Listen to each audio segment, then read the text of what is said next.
आज क्या लेकर आया हूं, एक और बहुत ही ज्यादा बेहतरीन वीडियो जिसमें हम बात करेंगे, जैसे कि आप जानते हैं कि बोर्ड एग्जाम्स काफी नजदीक आ चुके हैं और किसी भी पल बोर्ड एग्जाम शुरू हो रहा है। अब नॉर्मल तौर पे मोटा मोटी अगर मैं बात करूं तो सीबीएसई का बोर्ड एग्जाम अगर देखा जाए 27 फरवरी से शुरू हो रहा है। स्टेट बोर्ड की बात करूं, महाराष्ट्र बोर्ड की जो बात करूं, उसमें लगभग 2 या 3 तारीख से एग्जाम्स आपके शुरू हो रहे हैं, respective English medium, Hindi medium, Marathi medium के हिसाब से। तो यानी कहीं ना कहीं बहुत कम समय बचा है और उम्मीद ये भी कर रहा हूं मैं कि आप लोग के हॉल टिकट जो है वो आ गए होंगे। तो सबसे पहले आप लोग मुझे ईमानदारी से कॉमेंट करके बता दो किस किस के पास हॉल टिकट आ गया है।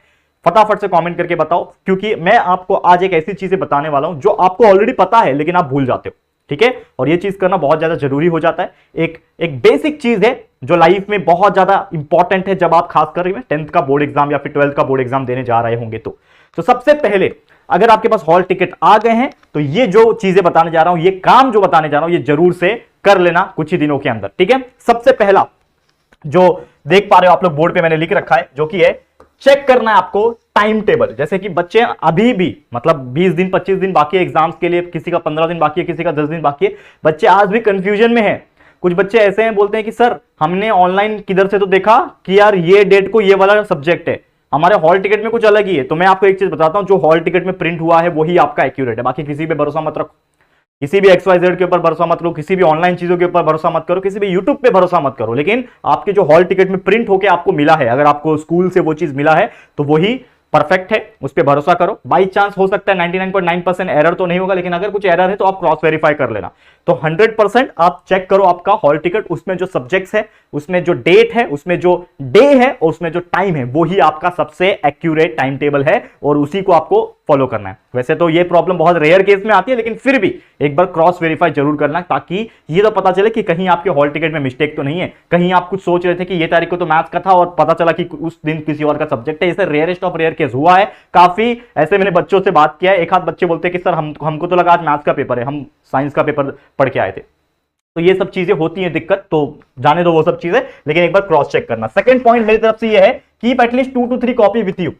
मतलब जो हॉल टिकट आपको मिला है, हॉल टिकट का एटलीस्ट 2 से 3 जेरोक्स ले लो, चाहिए तो कलर जेरोक्स ले लो, नहीं है पैसे तो व्हाइट जेरोक्स, जो ब्लैक एंड व्हाइट जेरोक्स होता है, नॉर्मल जेरोक्स, वो ले लो, जिसमें से कम 2 से 3 कॉपी, यानी अगर आप प्रिंट आउट ले लोगे 2 से 3, उसमें से आपको एटलीस्ट 2 अपने पास रखना आपके बैग में, जिस बैग को आप लेके जाने वाले हो अपने बोर्ड एग्जाम के लिए, और एटलीस्ट 1 या 2 कॉपी अपने घर पे भी रखना है, सो दैट अगर वो घूम गया तो आपके पास एटलीस्ट पड़ा हुआ है। क्योंकि नॉर्मली क्या होता है, एक इंसिडेंट में बताता हूं कि बच्चे क्या होते हैं ना, हॉल टिकट मेन वाला लेके गए, कभी बाई चांस मिसप्लेस हो गया, घूम गया, और होता भी है, तो आपके पास दूसरा कोई कॉपी नहीं होता, दूसरा कोई जेरोक्स नहीं होता, और फिर आपको भागना पड़ता है, स्कूल के चक्कर काटने पड़ते हैं, फिर जाके वो वापस से मंगाना पड़ता है, तो बहुत दिक्कत का सामना करना पड़ता है। इसके लिए एटलीस्ट 2 से 3 कलर कॉपी अपने पास रख लो, ताकि एकदम same to same hall ticket जो है आपके पास रहे, और चाहिए रहेगा तो उसको लैमिनेट करा सकते हो, ताकि उसके ऊपर चाय कॉफी कुछ भी गिरे तो वो खराब ना हो। ठीक है, अब एक और चीज है, don't write anything on it. बच्चे क्या करते हैं, अपना नाम भी लिख लेते हैं, ये मत करना, नहीं तो बहुत सारे सेंटर जो स्कूल में आता है आपका सेंटर, वो मना करते हैं आपको कि मत लिखो। तो अनलेस एंड अनटिल आपको कोई इंस्ट्रक्शन नहीं मिलता आपके कॉलेज, आपके स्कूल, आपके सेंटर की तरफ से, तो उसके ऊपर कुछ लिखना मत,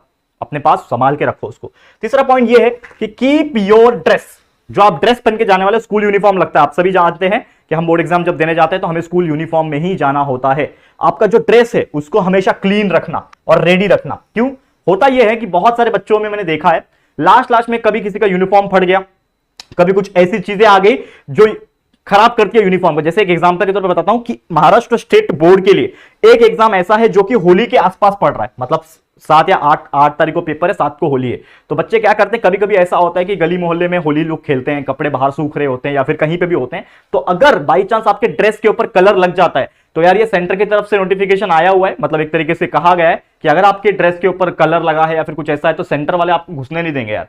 ठीक है, जो एग्जाम सेंटर है वो लोग घुसने नहीं देंगे, क्योंकि यार वो लोग भी तो एक ड्रेस ऑफ कंडक्ट कैरी करते हैं ना, कोड ऑफ कंडक्ट होता है उनका।